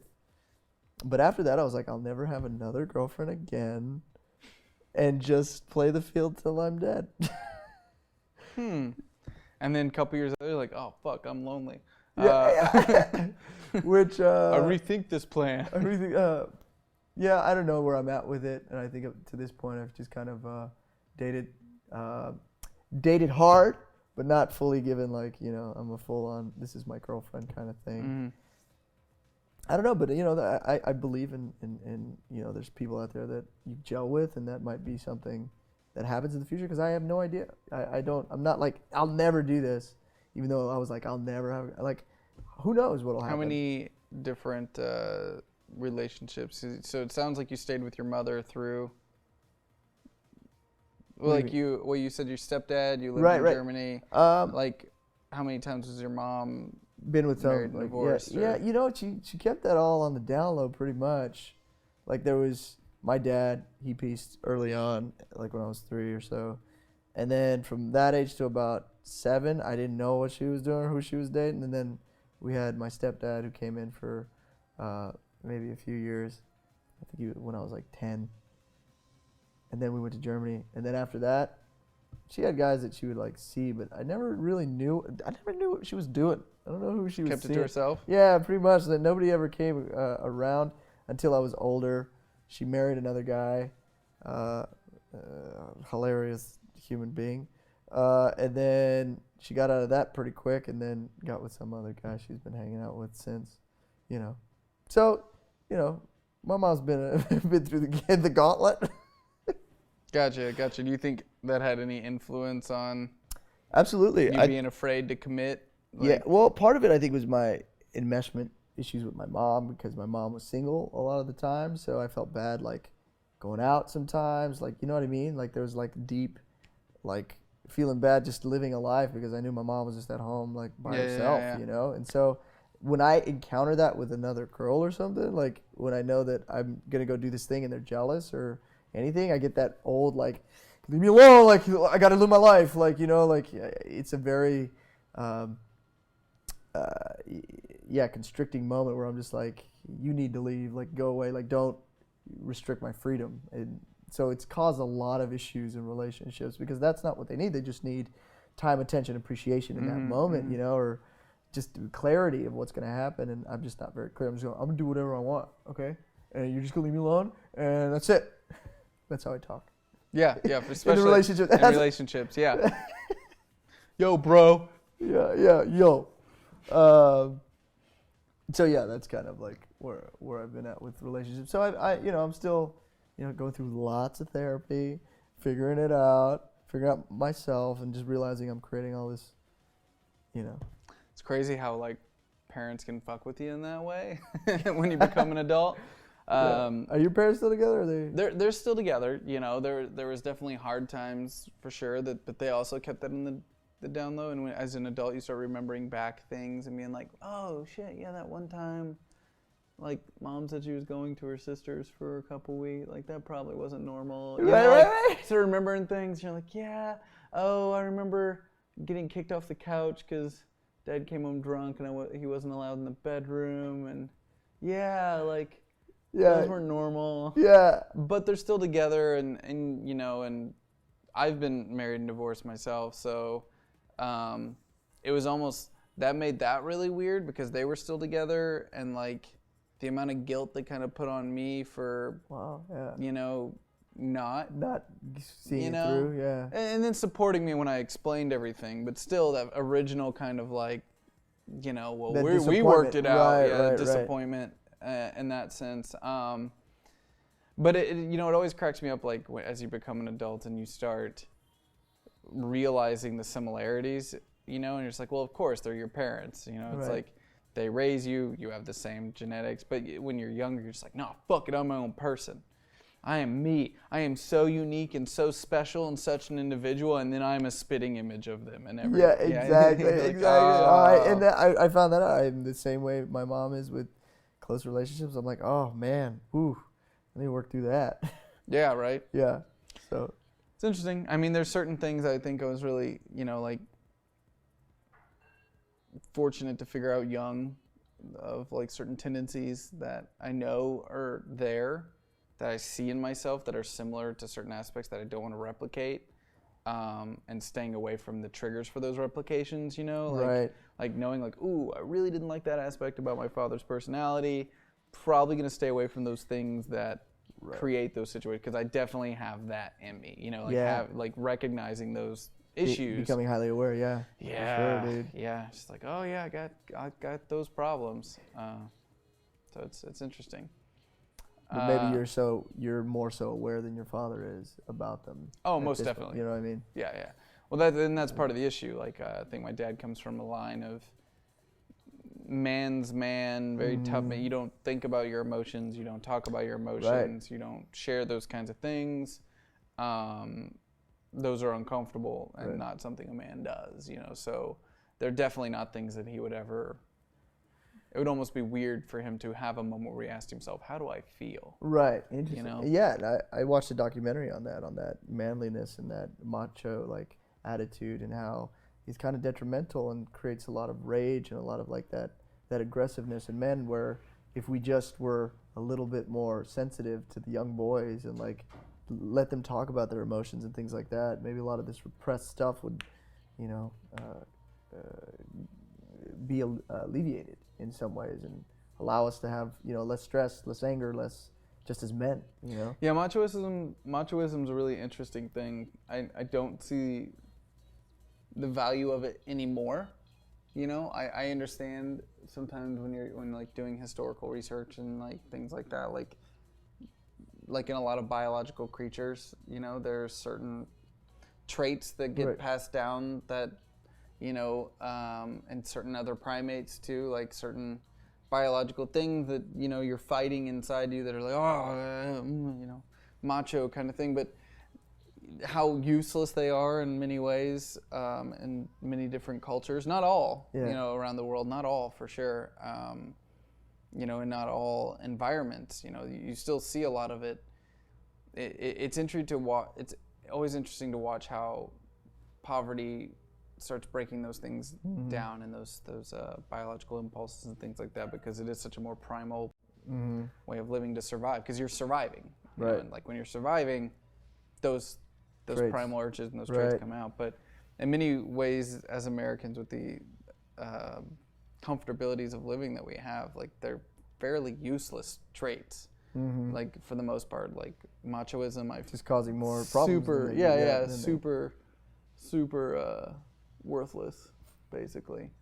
And it cracks me up sometimes when I realize some of the simple ones, like that I identify as male machoistic properties that are hard to explain in some ways, like the desire to fix something sometimes. Yeah. And just refusing to accept help for doing it, and I don't know where it comes from, but there's definitely that, like, I can fucking fix that, and I'm gonna fix that, like, yeah, shit, fuck it, yeah, just do it. As many words as possible. Yeah. And then, like you work on it and it's not working, and you freaking fucking shit, and then when you finally get done, it's like, yeah, I did that, look, I did this. Nobody's around. Nobody cares. Yeah. And I don't know why I cared so much. Why did I care so much? Why do I give a shit about this? Don't know. Yeah. Definitely don't understand it at all. Sir Bubble says he heard it's called hypermasculinity. Hypermasculinity. Yeah, that makes sense. Yeah, man. Just talk about your feelings, guys. Like, open up. I think there's this thing called nonviolent communication. And it's just learning to open up and talk about how you feel about something and not attack somebody. Revolutionary, man, in the way in which you approach situations. And just to be able to like say, hey, when you did this thing, I felt this way. I just wanted to tell you that's how I felt, but not necessarily like you did this and you did this to me. You know what I mean? And so to approach situations in a better way has definitely helped my life, man. Like to notice the old traits in me, the ego, the anger, all those things. To be aware of them and be able to like, oh, whoa, I gotta approach the situation differently with, hey, man, this is how you made me feel. And when you come to somebody with that, it's a lot easier to like talk about it versus or not even talk about it at all, or just be passive aggressive, because that's something I used to do all the time. It's like, oh, I'll show you, man. And just do the weirdest things for no reason. Yeah. Like, Yeah. why? Yeah, I've never understood passive aggressiveness. I've understood aggressiveness. I can never understand passive aggressiveness. It's so funny, yeah. And when I say understand, I mean I've replicated those tendencies, not you don't know it. Not understanding them of like, oh yeah, that's valid. It's definitely not valid, but I was never much of a passive aggressive person. Definitely more aggressive. Yeah. I think in life I wish I had been more aggressive versus passive aggressive. Would have saved me a lot more time. Yeah, there's a time and place for those kinds of attitudes. I'm really bad at dealing with passive aggressiveness, but at the same time, I'm really bad at dealing with emotions. And not that I have no problem talking about them. I'm bad at dealing with other people's, in that sense of like, when someone tells me this is how they feel, there's a lot of weight put on that. And I feel like it immediately puts like an interesting spin on the conversation in a lot of ways, because it's like, well, I can't change that. Right. Can't change how someone feels. Right. But whether or not it's a fact or it's a truth or whatever, like that's a totally different story. And we put a lot of weight on feelings. Right. And I was raised in a way that's very much like, okay, well, feelings are whatever, how you feel, like, and there's one of the guys that helped raise me, a good friend of my dad's, he would always say stuff like, I don't give a shit how you feel, fucking do the thing. It's like whatever you were doing, it was just like, I don't feel or whatever. Is that your motto? I don't get fucking, why do I care? I don't care how you feel. Like, that's your feeling. Like, what does it fucking matter? And so I was definitely raised in that very machoistic kind of world, but I see the merits in both. Like I see like, be aware of it, don't go too far, but at the same time, like, there's this. I sometimes think that we put a lot of stake in feelings when everyone feels something. Oh my gosh, the fire ended. Wow, the fire's over. The fire's over, guys. Everyone has feelings, like everybody, and those feelings are very unique to the individual that has them, and they're valid. They have weight. I think everyone's feelings are valid and important, but we make a lot of decisions off feelings sometimes, which I think is dangerous because of course, they're biased. Feelings are always biased. Always, That's the whole thing. It's a feeling. It's a gut reaction. It's void of logic usually. Sure, and it's so difficult because I feel that same way. It's like, this is so illogical, but to acknowledge the person's feeling, that's all they're ever looking for, is that acknowledgement that you see that, and then I think that opens doors. But no, and for me myself, I'm like, get over it, but to approach it with compassion. You know? And I that's a problem of mine for sure, because I will always work extremely, extremely hard to protect people and their wishes and things like that. And then when people come to me with those like feelings and complaints, my reaction is always like, yeah, I feel things too, which isn't the right way to handle it, like for sure, because like I said, can't change their feeling. They still feel that way. Right. Whether or not I think it's valid is irrelevant. Right. So it's a tough one to do that. Yo, Iffy, she's reloading the fireplace, okay? Malika's literally crawling on the floor to reload the fireplace. Thank you, Malika. You make a fireplace playlist. It's a 2-hour-long fireplace. Usually no more than a 2-hour-long show, but we started a little too early, I guess. Thanks, Malika. Yay. So Taste Age Game says, well, sometimes people are more interested in getting others to appease them or just agree with them. And I think that's true sometimes, but again, he's like, can't change the feeling. And you don't necessarily have to agree with anybody's feelings. I think it's sometimes you just acknowledge that you understand that they have the feelings. They have those feelings. Like, just be like, can't change it. Yeah, but we just want to be seen and heard, and and sometimes even as ridiculous as it is, a kid crying over like a lost popsicle, the compassion and understanding to know that that's the hardest thing that they're dealing with in that moment, even though to us, it's like, who cares, Yeah, and I think pain is a good example, in that whenever, so I live with constant chronic pain, and then other people will be like, oh, that must suck. It's like, well, yeah, but I've been living with it, so it's normal. Right. And when something becomes normal, like, yes, it sucks, and yes, it messes up my life a lot, but I've learned how to handle it. Right. And then I've had people who are around me like feel guilty about bringing up if they have like a stomach ache or something else. They're like, oh, but I don't want to like, you're feeling. I'm like, yeah, but it's all relative. Like, right, exactly. It's all relative. Like your experience, me having my experience doesn't take away from you having your experience, and that your pain is still valid.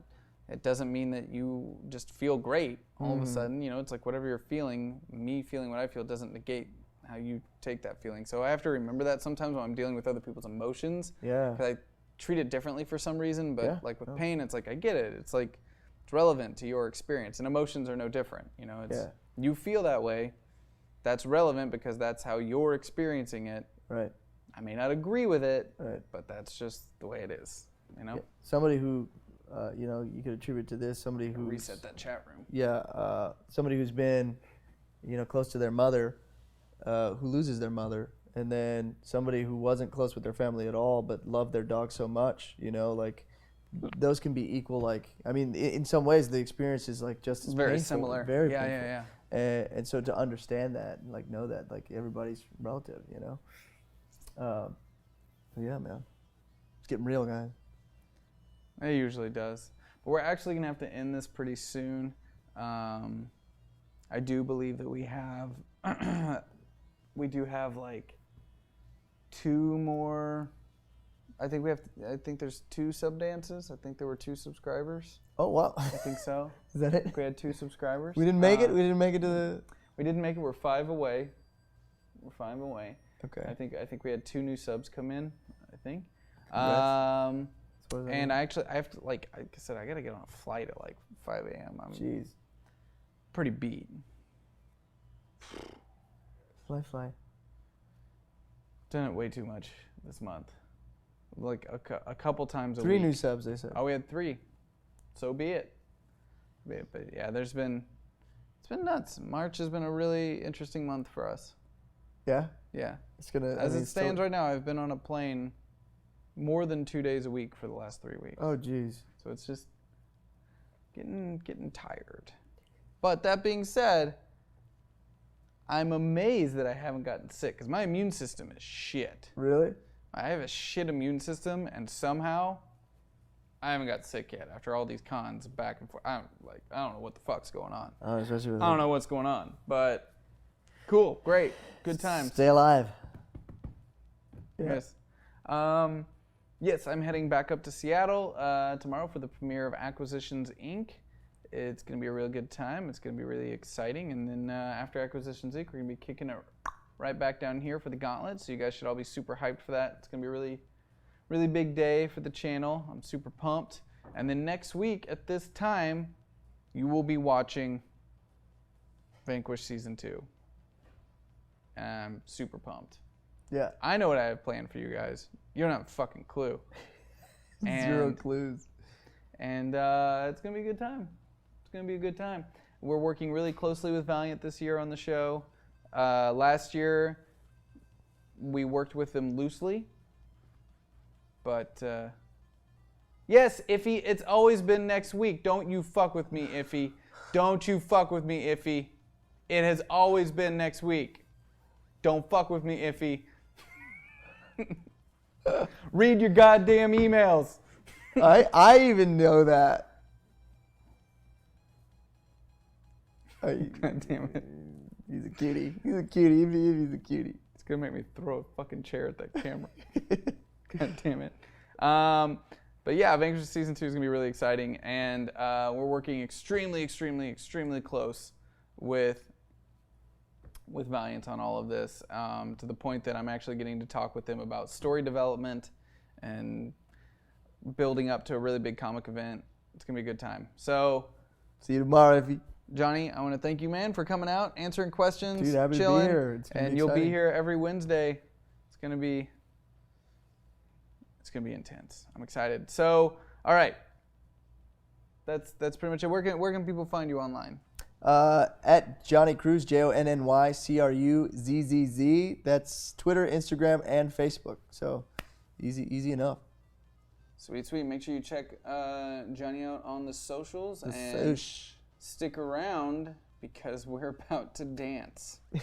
So I've got to do this from my phone here. I'm gonna log in to our site here. Hopefully that speaker is still turned on. Hopefully. You play it from your phone then. I can if that speaker's on. All right. I'm pulling it up. What are you going to pull up? What is it? Is it the same song? It's the sub song, yeah. Yep. Zach, are you prepared for the curveballs that the players will throw you? Nope. But that's just the way it works. It's the way it works. I put Iffy on a show. I'm fully prepared for what's going to happen. He's notorious for making my life difficult. I'm just kidding. All right, trying to... Oh, cool. The new Streamlabs doesn't like me changing things on my phone like the old one does. Hey, Malika. No one else is here, right?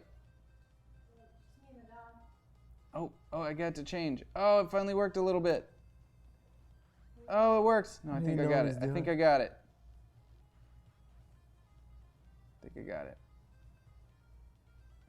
We'll find out very shortly.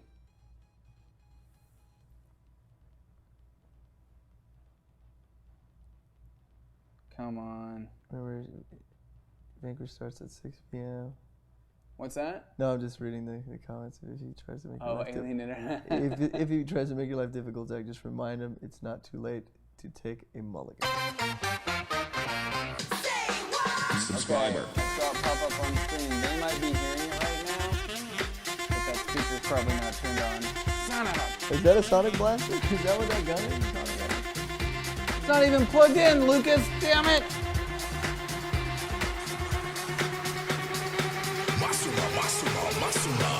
There you go. Yep, cool. Oh, it is playing for them. That's what They could hear it. Sorry, the speaker wasn't plugged in, which makes sense. All right, we got 3 of these. So what do we do? You just say? Subscriber. Thanks for subscribing, guys. Thank you for watching on a Wednesday. Hanging out on Hyper RPG.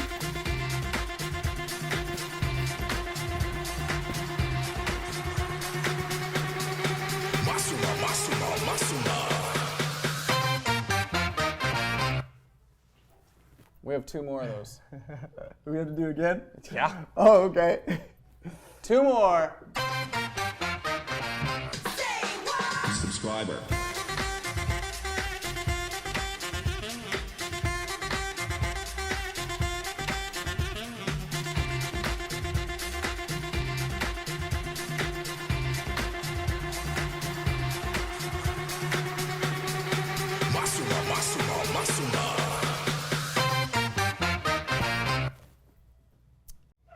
Last one. Subscriber.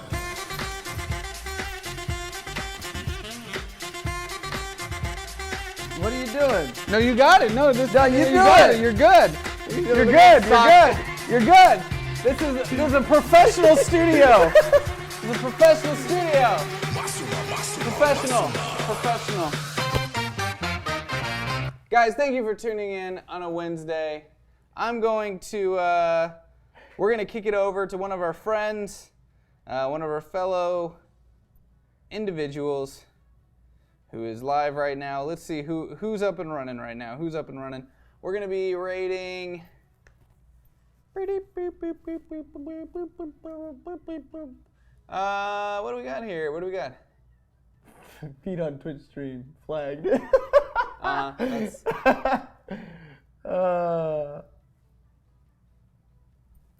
All right, who are we throwing this to here? That goes as the third dance. I don't know you shit. I have a Thank tuning you. disease. You guys can Thank go you, fuck Raw. yourselves. I get yelled at every time I do this because I sit in pain for the next 3 days. You're lucky you get one no. dance out of me. All right. no, what a BB. We got. That's me being insensitive. Let's see here. We're gonna go Skin Teen again because she has my favorite response. All right. So we're gonna be raiding Skin Teen, guys. Get your raid cannons ready. All right.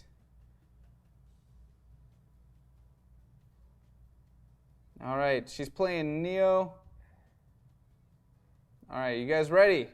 Got those raid cannons up? I'm getting the command ready. All right, be back tomorrow for a full day of awesome programming here on Hyper RPG. All right, guys, go raid! Bye! Go! Get out of here! Get out of here! Go! Get! God damn it! Just get the fuck out of here! Go!